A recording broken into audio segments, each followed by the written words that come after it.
If you have clicked on this video, one thing is clear: you are not average. But the bitter truth is that your habits are still completely average. Today, there is a pandemic spreading across the world. No, I am not talking about any virus. I am talking about a mental disease called mediocrity, the disease of staying average. Socrates once said, "There is no greater shame for a man than to grow old without ever seeing the full strength and power of which his body and mind are capable." Think about it for a moment. Are you truly living your life, or are you just getting through it? Today, we are going to expose the lie you have been told all your life. Today, we will dive into the world of David Goggins, Friedrich Nietzsche, and neuroscience. Hello friends, my name is Saurabh, and welcome to Booktuber Hindi. The story begins in David Goggins' office. A 25-year-old man comes to meet him, seeking guidance. He says, "David, I've tried a lot, but I can't lose weight. I don't understand what I should do with my future. Sometimes I think of joining the army. Sometimes I want to open a gym. Sometimes I think of starting a business." Goggins looks at him carefully. His eyes had that X-ray vision that can read a person's soul. Goggins later said, "I asked him just a few personal questions, and within 5 minutes I understood everything. The boy's problem was not his weight. His problem was not his career. His real problem was that he had given up on life. Whenever things got hard, he changed direction. Whenever it started hurting, he backed off. He had completely lost the confidence to face any challenge. This mindset is called just somehow getting by." Doesn't this story feel familiar? We all want to live in a world where no one challenges us. Students are told, just study enough to pass the exam.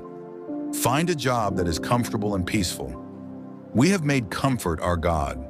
But here is a psychological truth. Your brain, especially your old brain, the limbic system, is not designed for greatness. It is designed for survival and safety. When you take risks, your brain screams, "Stop, danger." When you want to wake up at 4 a.m., your brain whispers, "Sleep, it's cold outside." You are not lazy. You are simply a slave to your biology. And mediocrity is the name of that slavery. The truth is, you want to look superior among average people. That's why you surround yourself with weak people, so your ego feels safe. But Friedrich Nietzsche said, "Become who you truly are." And who you truly are will not be found in comfort and luxury, but in the fire of struggle. This is not just motivational talk. Stanford neuroscientist Dr. Andrew Huberman discovered that a part of our brain called the anterior mid-cingulate cortex is much smaller in lazy and unfit people, and much larger in athletes and warriors. The interesting part? This region grows only when you do things you don't want to do. When you force yourself to go to the gym, when you take cold showers against your will, this part of your brain physically grows. This is your willpower muscle. If you are not struggling, your brain is literally shrinking. So who are the 1% of people who change the world? Do they have superpowers? No. The only difference is pain tolerance. Very few people can look in the mirror and say, "I don't care whether this is possible or not. What matters is, am I willing to give my life for it?" They don't fight for results. They fight for self-discovery. Goggins says, if you are forced to live among the top 1%, people who keep climbing one mountain after another, you won't be able to tolerate their presence. Why? Because in front of them, your fear, your emptiness, and your excuses will be exposed. Their fire will burn your ego. Why are you not happy from the inside? Because there is a huge gap between your current self and your potential self. You know you can do better, but you are not doing it. To numb this pain, what do? You scroll reels. You eat junk food. You consume intoxication. These are all ways to silence the pain your own soul is screaming at you. Now let me take you to the world David Goggins talks about. The world on the other side of fear. One night in San Diego, Goggins made a crazy decision.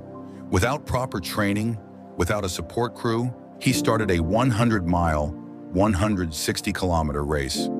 The first 12 hours went somehow well. He completed 112 kilometers. Then his body collapsed. His white socks turned red with blood. Blisters had burst. When he went to the restroom, he was urinating blood. His kidneys were failing. His lungs were filling with blood. His bones were about to break. Every doctor, every logic, every reason said, "Stop, or you will die." His mind screamed, "David, why are you here? Why are you so stupid?" This is the point where 99.9% of people quit. For 4 hours he sat there, shaking, crying. All motivational quotes failed. All positive thinking collapsed. When you are in hell, you can do it slogans don't work. And then from deep inside him, a raw, animal-like truth emerged. He said to himself, "Because I am one hard mother." This was not motivation. This was an identity shift. The pain was still there. The damage was still there. But the one who was enduring had changed. He taped his feet, stood up, and kept moving. 113 kilometers, 120, 140, and he finished the race. That day he discovered the 40% rule. When your mind tells you that you are completely done, you have actually used only 40% of your true capacity. The remaining 60% is still in reserve. Stoic philosopher Marcus Aurelius said, "The obstacle is the way." There is a deep psychological principle called the pain paradox. The more you run away from pain, the more life will make you suffer.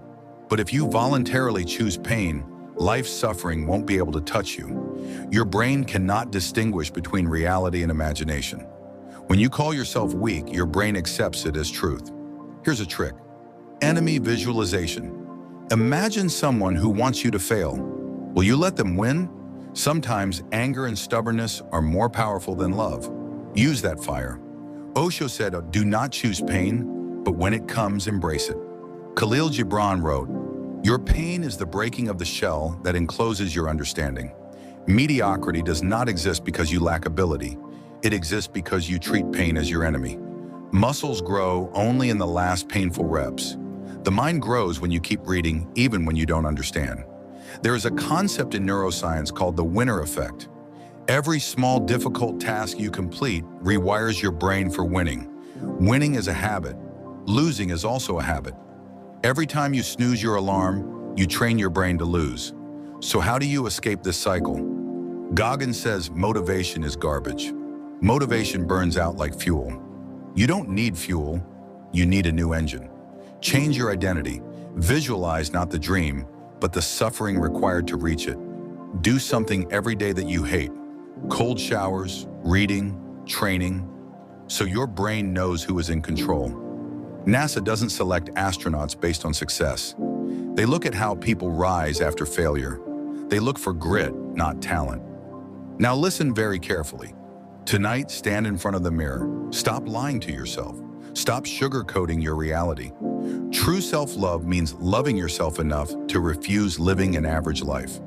3 rules to follow from today. 1. Hell yes or no rule. If your goal doesn't scare you, it's too small. 2. The 40% push. When you feel exhausted, do 5 minutes more. 3. Kill the victim mentality. Your problems are yours, and so is the solution. In the 1960s, scientist John Calhoun created Universe 25, a paradise for rats. Unlimited food, unlimited water, no danger. They didn't thrive. They became lazy, violent, and extinct. Comfort killed them. You are living in Universe 25 today. Your sofa, Netflix, and convenience are slowly killing your mind. The human soul craves expansion. Comfort leads to death. Struggle gives life. One day when everything ends, 2 people will stand before you.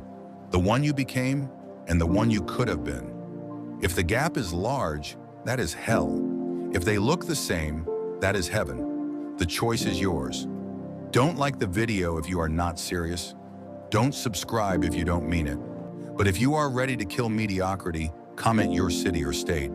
Because average people don't comment. They just scroll. Thank you.